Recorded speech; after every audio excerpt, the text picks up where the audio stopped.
তৃণমূলকে বলবেন ওসব শিখাতে হবে না মুসলমান সমাজের সাথে গাদ্দারি। সব থেকে বড় গাদ্দার মুসলমানদের সাথে করেছে সেটা তৃণমূল। ওয়াকাফ নিয়ে গাদ্দারি কে মুসলমানদের সাথে করেছে? ওবিসি নিয়ে গাদ্দারি কে করেছে? রাস্তাঘাটে দুর্গাপুর থেকে শুরু করে বিভিন্ন জায়গায় মব লিঞ্চিং হচ্ছে মুসলমানরা পশ্চিমবাংলায় কার সরকারের আমলে? মমতা শিখাচ্ছে আমাদেরকে গাদ্দারি করার কিসে? আমাদেরকে এখন সার্টিফিকেট দিচ্ছে। যার জন্ম হচ্ছে বিজেপির গর্বে, সে আবার মুসলমানদের সাথে গাদ্দারি না গাদ্দারির প্রশ্ন কী হচ্ছে? হ্যাঁ, ভিডিওটা যদি সত্য হয় হুমায়ুন কবির সাহেবকে বাংলার মানুষ ক্ষমা করবে না।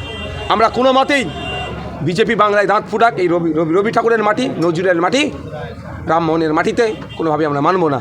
কিন্তু ভিডিও সত্যতা যাচাই করা দরকার এবং দ্রুততার সাথে যাচাই হোক। যদি কেউ ফেক ভিডিও ছাড়ায় তার বিরুদ্ধে কঠোর ব্যবস্থা গ্রহণ হোক, আর সত্য ভিডিও হলে বাংলার মানুষ ক্ষমা করবে না। 11 সালের পর থেকে কখনো বাম একক প্রার্থী দিয়েছে, কখনো বাম আইএসএফ একসাথে প্রার্থী দিয়েছে, কিন্তু প্রতিটি নির্বাচনে ক্রমশ ভোটের পার্সেন্টেজ কমেছে। এই পরিস্থিতিতে কী করবেন এবারে? 2021-এর আগে আইএসএফ ছিল না, 2021-এর পর থেকে আইএসএফ এসেছে, 21 থেকে। 2021-এ বিজেপি তৃণমূলের বাইনারি করেছিল, এনআরসি সিএ করে দেশ থেকে তাড়িয়ে দেবে বলেছিল। আমাদের কমরেড এবং আইএসএফের নেতৃত্বরা সেভাবে বুথে পৌঁছে মানুষকে এটা আমরা কাউন্টার করে উঠতে পারিনি। মিডিয়ার একটা হেভি অংশ যারা কর্পোরেট দ্বারা পরিচালিত, তারা এই প্রোপাগান্ডাকে চালিয়েছিল। ফলে আইএসএফ লেফট ফ্রন্টে যে ভোট ছিল বিজেপিকে আটকানোর জন্য তৃণমূলের পক্ষে গিয়েছিল, অনেক ক্ষেত্রে দেখা গিয়েছে, এবং আমাদের ভোট পার্সেন্টেজ কমেছে। 2026 এখানে বিদায়ী বিধায়ক বিজেপির তার ভূমিকা, বিজেপিকে যারা ভোট দিয়েছিল তারাও জানে, যারা বিজেপিকে ভোট দেয়নি তারাও জানে। কিছুই তিনি করতে পারেননি। তো শুধু সেটা নয়, যে একজন বিধায়ক হিসাবে যে ভূমিকা রাখা দরকার তিনি সম্পূর্ণরূপে ব্যর্থ হয়েছেন। কয়েকবার ধমকেছে চমকেছে কয়েকজনকে, সেই ভিডিও ভাইরাল করে নিজেকে এস্টাবলিশ করতে চেয়েছে। এটা 2026 বাংলার মানুষ বুঝতে পেরে গিয়েছে যে বিজেপি তৃণমূল আলাদা নয়। সুতরাং একটা বিকল্পের দরকার। বিকল্পটা হচ্ছে বামপন্থী আইএসএফ।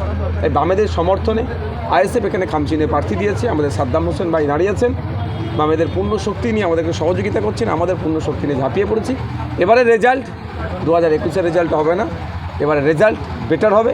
এবারে এখান থেকে খানাকুল থেকে তৃণমূল তো কোনোভাবেই জায়গা পাচ্ছে না, বিজেপিও পরাস্ত হচ্ছে, খামচিনে যাচ্ছে। দেখুন আজকে যা পরিস্থিতি, জনগণ এবার না ইলেকশন কমিশনকে বয়কট করে, শোকজ করে, যা পরিস্থিতি দাঁড়িয়েছে। কিন্তু এটা হলো কেন? এটা বিজেপি তৃণমূল মিলে ইসিআইকে সামনে রেখে খেলা খেলছে। বৈধ ভোটার 2002-এর এসআইআর লিস্টে পিতার নাম আছে, পিতার নাম দেখিয়ে পুত্র কন্যা পাস হলো, অর্থাৎ বৈধ ভোটার হলো। যেই পিতার নাম দেখিয়ে পুত্র কন্যা বৈধ হলো, সেই পিতা এখন হয়ে গেছে অবৈধ ভোটার। সম্পূর্ণরূপে বাঙালি মানুষকে হয়রানি পেরেশানি করছে ইলেকশন কমিশন অফ ইন্ডিয়া। আর এই ইলেকশন কমিশন অফ ইন্ডিয়ার পিছনে তৃণমূল বিজেপি যুক্ত আছে, তৈরি হচ্ছে। আপনি বলেছেন দেখা যাচ্ছে তৃণমূল কংগ্রেসই দিয়েছে, অফিসার দিয়েছে এসআইআর করার জন্য। তাহলে কি এসআইআর করার জন্য তৃণমূল কংগ্রেসই যুক্ত আছে চক্রান্ত? আমি তো জোর গলায় আজও বলছি যে আন্ডার অ্যাডজুডিকেশন, তার আগে চলে যান লজিক্যাল ডিসক্রিপেন্সি। 12টা রাজ্যে এসআইআর হচ্ছে, ইভেন কেরালা, এখন তামিলনাড়ু, অবিজেপি রাজ্য তো এসআইআর হচ্ছে। কোনো জায়গায় দেখেছেন এই লজিক্যাল ডিসক্রিপেন্সি, আন্ডার অ্যাডজুডিকেশন বা এই ধরনের মুড়িমুড়কির মতো নাম ডিলিট হচ্ছে? ওখানকার রাজ্য সরকার চায়নি, কেরলের বামপন্থী সরকার ওখানে চায়নি, হয়নি। তামিলনাড়ুতে সরকার চায়নি, হয়নি। পশ্চিমবাংলা সরকার এই হচপচ চেয়েছেন, তাই জন্য হচ্ছেন। প্রায় 250 কোটি টাকা বরাদ্দ করেছে এসআইআরের জন্য, প্রায় 90,000 অফিসার দিয়েছেন এসআইআরের জন্য, কিন্তু 1000 কম্পিউটার অপারেটর না দেওয়ার জন্য লজিক্যাল ডিসক্রিপেন্সি আসলো। সেই সুযোগটা বিজেপি কাজে লাগাচ্ছে, আন্ডার অ্যাডজুডিকেশন, তারপরে ডিলিট করছে। এই যে এন্টায়ার প্রসেস যেটা চলছে, এটা তৃণমূল বিজেপি মিলে এই বাইনারির পলিসি তৈরি করছে। তো আমরা এই রবীন্দ্রনাথের মাটি, কাজী নজরুলের মাটি, এই মাটিতে যারা বাঙালিকে ডিস্টার্ব করবে তারা আমরা ছেড়ে কথা বলবো না। কোনোভাবেই নয়। আমরা আইনি লড়াইয়ে গেছি, কিন্তু পশ্চিমবাংলা সরকার আইনি লড়াই যায়নি, এটাই দুর্ভাগ্য আমাদের। যাওয়া দরকার ছিল পশ্চিমবাংলা সরকারের। বাংলার মানুষ যারা বৈধ ভোটার কিন্তু অবৈধ ঘোষণা করেছে, যাদেরকে ডিলিট করেছে, তারা প্রশ্ন তুলুক যে রাজ্য সরকার কী করছিল, কেন যায়নি আইনি লড়াই। সবচেয়ে বেশি যে আপনার বিরোধিতা করেছে শওকত মোল্লা, আমরা মানুষের নামে, কোনো মানুষের নাম দিয়ে কোনো কুকুর পুষার এই আমরা এটা দেখাবো না, কারণ আমরা এই ধরনের কাজ করতে পারি না। এতটুকু বলছি, শওকত সাহেব শুধু হাঁটছে না, রাজ্যের বিভিন্ন জায়গা থেকে তৃণমূল বিজেপিকে আমরা বামপন্থী আইএসএফরা হারাচ্ছি।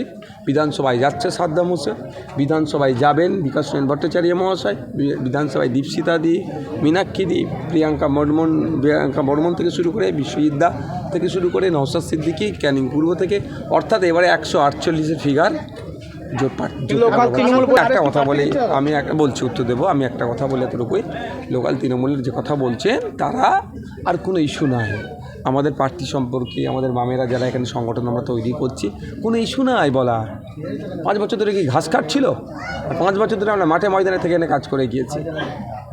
খানাকুলাতে আরএসপি প্রার্থী দিচ্ছে, তারাও তো হচ্ছে জোটেরই অংশ ছিল একসময়। দেখুন, এটা দারুণ একটা কোশ্চেন করেছেন, আমি জোর গলায় বলতে পারি। আপনারা দেখেছেন আমাদের পাশে বামপন্থী নেতৃত্বরা দাঁড়িয়ে আছেন, যে বিমান স্যারের সাথে আমার যখন লাস্ট কথা হয়েছে, অর্থাৎ আমাদের চেয়ারম্যান, সেখানে একটা কথা স্পষ্ট হয়েছে, আমরা 30টা প্রার্থীর নাম ঘোষণা হয়েছে, আমরা নিয়েছি 31টা জায়গায় আমরা প্রার্থী দেবো, অর্থাৎ জোটটাকে আমরা সেই জোট ধর্মে পালন করব। এবং সাথে সাথে একটা প্রসঙ্গে ক্রমে বিমান স্যারা বলেছেন ফ্রেন্ডলি ফাইট হয় না, সুতরাং কোনো জায়গায় দ্বিতীয় প্রার্থী পড়বে না আমাদের জোটের। যে আরএসপি বলুন, মধ্যমগ্রাম ফরওয়ার্ড ব্লক বলুন, বাসন্তী বলুন বা নন্দীগ্রাম বলুন, সেখানে সব জায়গাতেই আছে। আমরা বিমান স্যারের কাছে অনুরোধ করেছি, তাকে জানিয়েছি, দেখবেন সময়ের সাথে সাথে সমস্ত প্রার্থীগুলো প্রত্যাহার হবে। আরাবুল ইসলাম ইস্যুতে মোহাম্মদ সেলিম তো যা বলার বলেছে, অফিসিয়ালি আমাদের কাছে কোনো রিপোর্ট আসেনি, বিমান স্যারের সাথে কথা হচ্ছে। একটা ভিডিও ভাইরাল হয়েছে হুমায়ুন কবিরের 1000 কোটি টাকা ডিল বিজেপির সঙ্গে, কি কোশ্চেন আমাকে বলুন, তারপর উত্তর দেব। 1000 কোটি ডিল করেছে বিজেপির সঙ্গে, বাবরি মসজিদ তার চাইনি, তিনি বলছেন যে তৃণমূলকে হারাবো। আমাদেরকে কোনো টাকা দেয়নি, বামপন্থীদেরকেও দেয়নি, দিলেও দেবো না আমরা। তৃণমূল বলছে কি বলে, আমরা কটোরা তুলে লোকের কাছে ভিক্ষাচে পার্টি করবো। তৃণমূল বলছে মুসলিম সমাজের সঙ্গে। শুনে একটা কথা বলো, আমরা বামপন্থীরা আমরা বলেছিলাম কি এসআইআরের মূল চক্রী হচ্ছে, এসআইআর নিয়ে মানুষকে হয়রানি করার মূল যে হোতা তার নাম মমতা ব্যানার্জি, বলেছিলাম তো। এবার বিশ্বাস হচ্ছে এসআইআরে আপনার নাম কাটা গেছে, আপনি আন্দোলন করছেন, আপনাকে গ্রেফতার করিয়ে আপনি সমাজ বিরোধী তকমা লাগানোর চেষ্টা কে করছে? মমতা ব্যানার্জি করছে, বাংলার মানুষ বুঝুক।